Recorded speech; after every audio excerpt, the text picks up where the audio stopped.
चलिए दोस्तों, आज आपको कुछ नया सिखाते हैं। सपोज कीजिए आपका दो जीएसटी नंबर है।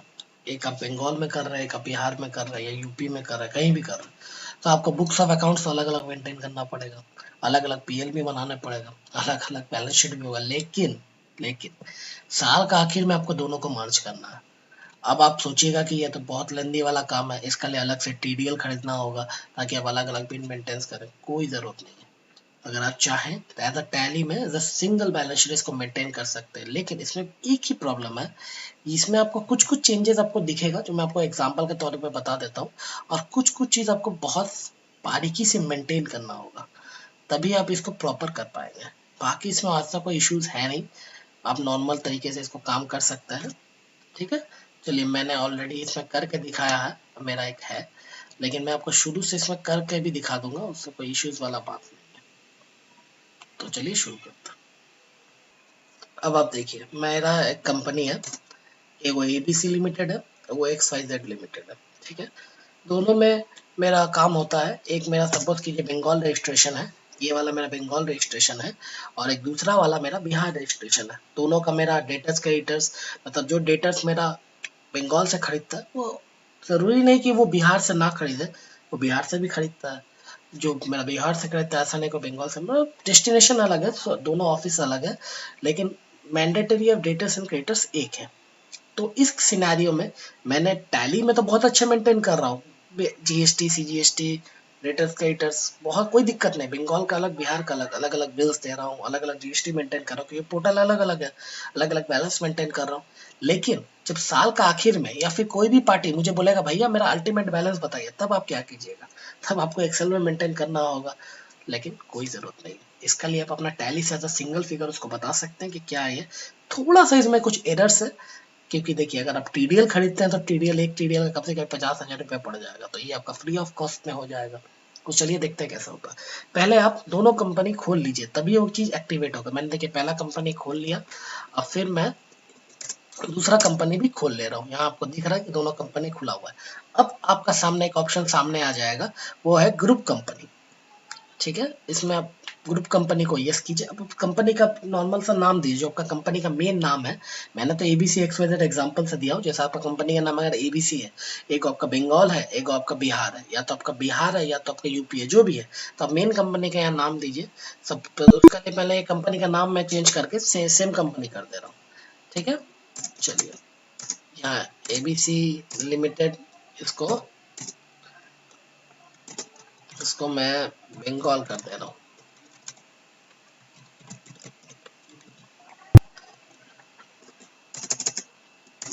और ये इस कंपनी को मैं एबीसी लिमिटेड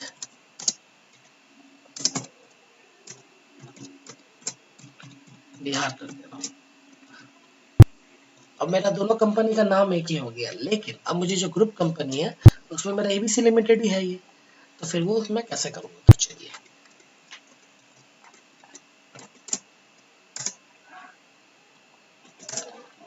अब मैं ग्रुप कंपनी बना रहा हूँ, इसका मैं नाम दे देता हूँ एबीसी लिमिटेड। ठीक है, इसमें एड्रेस आप अपना भर दीजिए, जो भी आपका एड्रेस हो।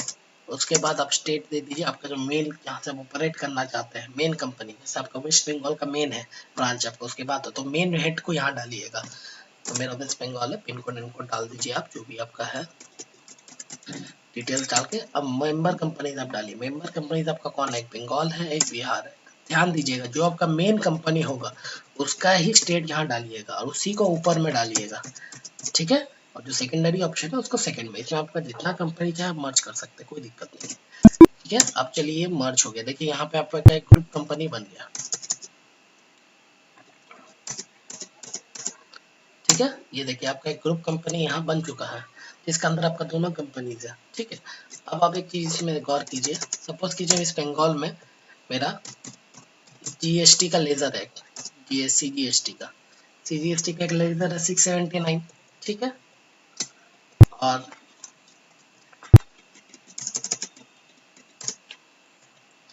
मेरा बिहार में एक लेजर है सीजीएसटी अलग से। लेकिन इसका मैंने नाम बिहार इसलिए दिया ताकि दोनों अलग अलग हो सके। इसको मुझे मर्ज नहीं करना, इसीलिए मैंने अलग अलग नाम दिया, लेकिन जिसमें मर्ज करना उसमें सेम नाम देना होगा। यहाँ तक कि अगर आप ग्रुप में रखते हैं तो उस ग्रुप भी सेम होना चाहिए। तो ये देखिए CGST बिहार और CGST नॉर्मल सा है, ठीक है। यहाँ मेरा बैलेंस 375 दिख रहा है। अब आप देखिए, जब आप ग्रुप कंपनी में जाइएगा, यहाँ पे आप ड्यूटीज एंड टैक्सेस में जाइए, यहाँ देखिए आपका CGST अलग से भी दिख रहा है, यहाँ CGST बिहार अलग से भी दिख रहा है, ठीक है। इसमें आपका बैलेंस अलग दिखा रहा है, लेकिन आप अंदर जाइएगा देखिए तो अलग दिखेगा, ठीक है। क्या कि जो भी आपका दोनों कंपनी में बैलेंस मर्ज अप होगा तो वो मर्ज करके एज सिंगल फिगर बताएगा। तो देखिए यहाँ पे CGST से बंगाल का भी शो हो रहा है, बिहार का भी शो हो रहा है, SGST भी शो हो रहा है, SGST बिहार भी शो हो रहा है।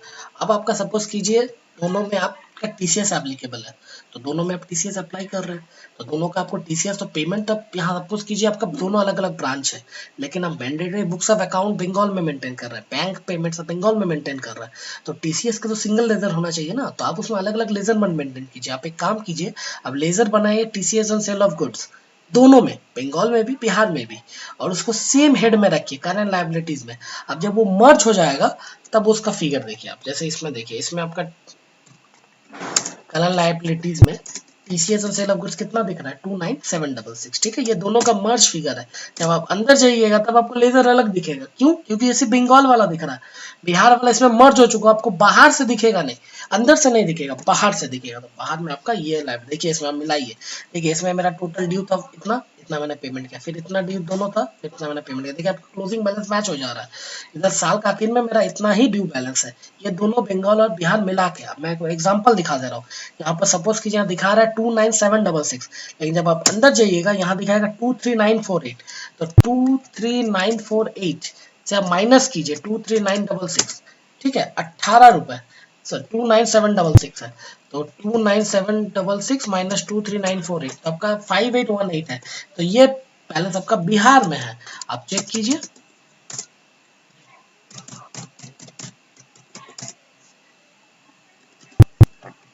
ये देखिए, ये जो आपका तीसरा महीना का है एडजस्टमेंट्स, ये उसका है 18674, ये क्लोजिंग बैलेंस ये वाला पकड़िएगा आप, ये वाला 18674, जो आपका मार्च का पेमेंट जो है TCS का जो अप्रैल में करते हैं, और बंगाल का देखिए कितना है 11092।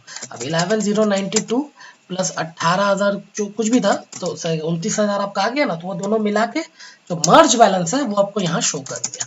इससे आपका देखिए आपका डेटर्स और क्रेडिटर्स जो है वो भी एक जगह शो हो जाएगा। ये देखिए आपका डेटर्स और क्रेडिटर्स भी एक जगह शो हो जाएगा, सन्डे डेटर्स बोल के बंगाल और बिहार दोनों मर्ज करके, आपका जो क्रेडिटर्स है वो भी दोनों मर्ज करके एक जगह शो हो जाएगा। अब अंदर जाइएगा तो आपको बैलेंस सिर्फ बंगाल का दिखेगा, लेकिन आप बाहर जाइएगा तो आपको सिर्फ और टोटल दोनों का मर्ज बैलेंस दिखेगा। तो इससे आपका यही फायदा है कि आप ग्रुप कंपनी बना के आप अल्टीमेट बैलेंस शीट फाइनल कर सकते हैं, डेटर्स और क्रेडिटर्स को अपना फाइनल बैलेंस भेज सकते हैं, आपका टोटल सब कुछ एक हेड्स में ला सकते हैं। यही आपका इसमें फायदा है, इसमें आपको कोई TDL कोई चीज का जरूरत नहीं है, आप फ्री ऑफ कॉस्ट इसको मेंटेन कर सकते हैं। अगर वीडियो अच्छा लगा तो डू लाइक एंड सब्सक्राइब।